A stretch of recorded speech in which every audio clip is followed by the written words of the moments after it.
tastes like candy. He never wanna play me. Blaise Moet what they name me. And I'll never let up and shake me. Bottoms up with no chaser. These other hoes you fucking with basic. It's your girl Blaise Moet. Welcome to Moet Gets Me Talking, where we pop the cork and let the conversation flow. As always, if you're new here, I hope you stay. And of course, if you're a subscriber, welcome back. Thanks again for subscribing. And as always, like, comment, and subscribe. That way I can keep this type of content coming to you. So we're going to be talking about Married at First Sight, season 18, episode 7. Let's get into it. Let's get into Karla and Juan. So, I think it's crazy. Let's just get into it, because y'all are about to be like, what the heck? Are you excited to see a stores? Yeah, I wish you could have gone to my apartment and been able to see it. It just so happened, like, my lease was up, and then I got married literally days later. So don't renew your lease just in case it don't work out, right? So we're here. You ready for It's this? all right. I'm Do the damn thing. Oh my gosh, it's terrible. Look at this. So What is that? unorganized. Looks like somebody just dumped It everything. doesn't even look like she had anything in her apartment, because that storage Oh my looks God. very light. Oh, is that a sound bowl? No, this is to put a little dirt. Oh, that's a dirt bowl. Oh my God, it's so dirty. I don't even know if this is gonna work. Found the sound bowl. Oh man, that could be used as a helmet. Can I wear it as a helmet? Yes, I'm gonna put your head inside and strum the bowls. I think Karla is so cute, though. I think she's adorable. I think she's really pretty. Juan loves to have fun. He loves the word fun. He likes to have fun. He's a very goofy person. I love that. I love Juan's personality. Why is that a problem? I love that. Why not? You Why just can't you have fun all the time? all Says who? the time. So I'm very curious to see. And how do you know him being fun all the time is not a way of him unwinding? So I think that that's why a lot of people who get on the show, they're single for as long as they have been, because you have to get to a certain point where you are okay with a person being different than you. I think that that's something that people miss when you're in a relationship, is that a lot of times people lean on to what those compatibilities are and how they can, complement each other or things like that, and how they have similarities. But I think that when you look for your special person, I think it's important to hone in on your differences and decide, is that something that you're able to cope with, essentially. Because believe it or not, it takes time for people to change, and everybody is not going to be who their future self is in this day, in this present moment. And so for your mental space ability, you need to be able to deal with certain things that you wouldn't do for a little bit of amount of time when it comes to you coping with your differences. Because the thing that people forget about differences is that it's not one-sided. The same way that some things that he does messes with her, it's vice versa. There are some things that Karla does that also messes with him. So it's not one-sided, and I feel like people lean into, oh, well, he's different in this way, and I don't like that, so I don't want to, versus, okay, he's different, not really rocking with it, but we'll just let him be, maybe mention it, and then, just work on it together, versus just saying, oh, I'm judging you, I don't want to deal with you because you're this way today.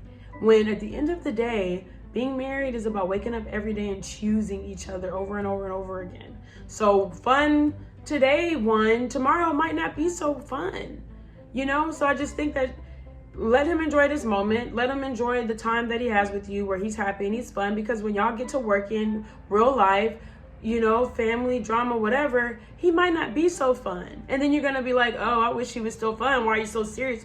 So I just feel like she needs to watch that, because when she gets on her spiritual rants, and when she was in that van, I think it was in the last episode or the episode before, when she was talking about, oh, you need to be careful who you let have sex with you, because whoever you let into your body, they're so, she was getting really I guess vulgar in a way about when she was talking, but that was her spiritual bag, when she was talking about, oh, it's important who you have sex with. On Juan's face, you could tell he was like, I don't think I want my woman talking about sex in front of other men. You know what I mean?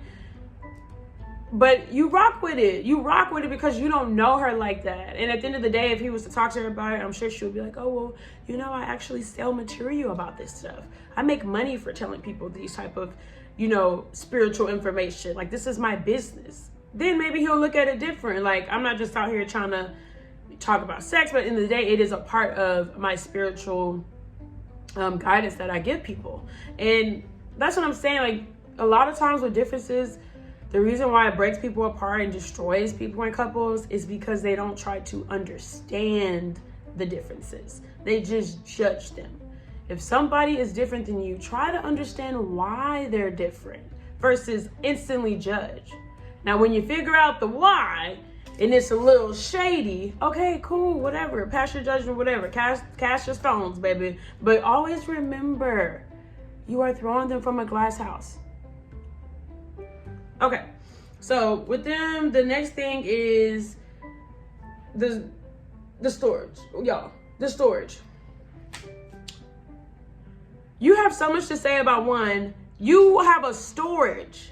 And remember the last girl that came talking about she was a flight attendant and she, you know, I fly so much and my apartment is uptown, but I just have a lot of stuff in my car because I'm always on the road.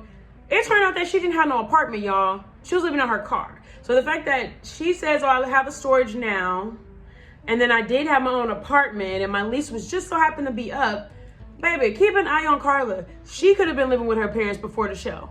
Because just because you live with your parents don't mean that you're not paying for a storage. Or you might have been in another type of roommate situation and you just had a storage. Like, having a storage does not guarantee or mean that you once had an apartment on your own.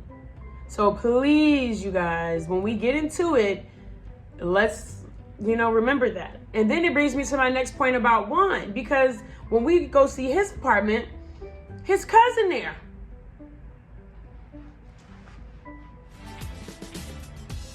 Right, so I am gonna warn you, it's a little bit messy. I'm trying to pack up the rest of my stuff. Oh, your cousin This is is my cousin. there for what? Hola, how are you? Why is your cousin there? Carla, nice to meet you.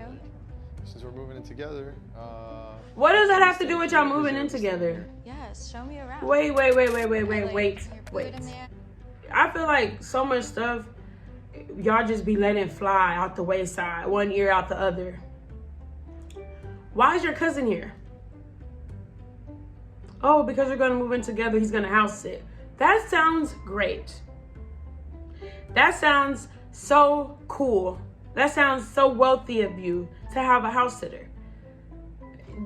You don't need a house sitter when you are still in the same city as your apartment, though. Like, you can drive back to your apartment every now and then. Like, were you roommating with your cousin?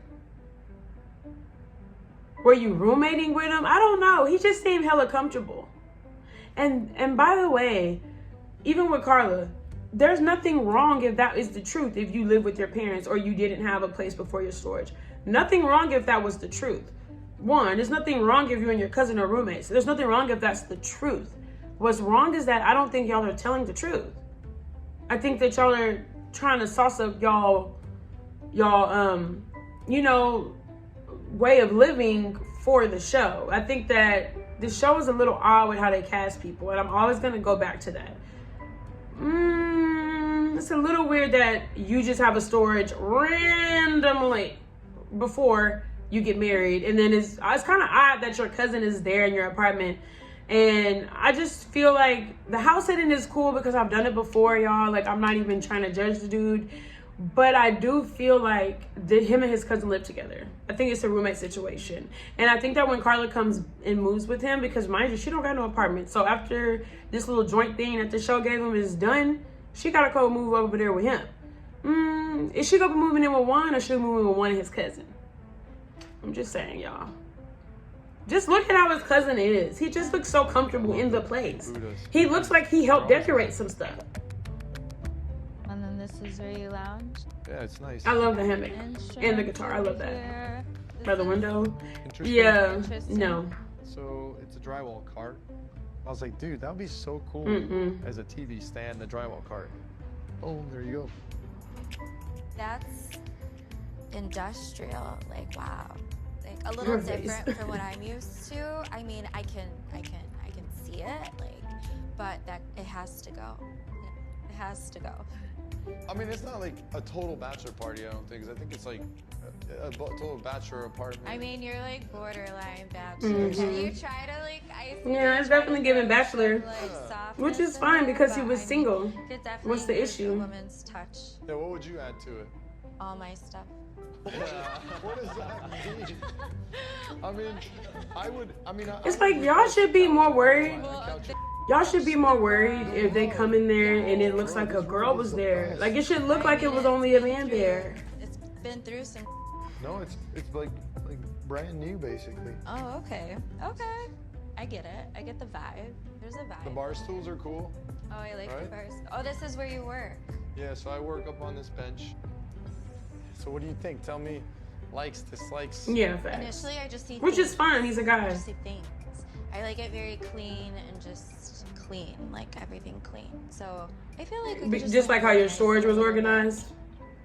But I know you mentioned that. Yeah, I think they have a good, like, open outlook on life. Like, really with Juan and Karla, they're still like a mystery because, I mean, everything is going smooth, but Karla has a petty side to her. So I think that things that are minute and small problems will turn into, like, a big problem because she's petty like that. And then Juan, I just feel like he's the type that once he's checked out, he's going to be checked out. And so I think the goal with them is for Karla to not be too petty to where he just checks out. So yeah, excuse me guys. That's all on them, honestly. I don't have anything else to say about them. So let's get into Madison and Allen. Hey y'all. Thanks for watching my review of Karla and Juan for episode 7. So stay tuned. I'm going to do Madison and Allen next. And as always, thanks for watching. See you soon. Bye. Stop bothering me. Stop wasting my time. You mean nothing to me. I can't even lie. Stop bothering me. You're not worth my time, you mean nothing to me. Stop bothering me. Stop wasting my time, you mean nothing to me. I can't even lie. Stop bothering me. You're not worth my time, you mean nothing to me. I pity the fool that try to run up, I will damage your fashion.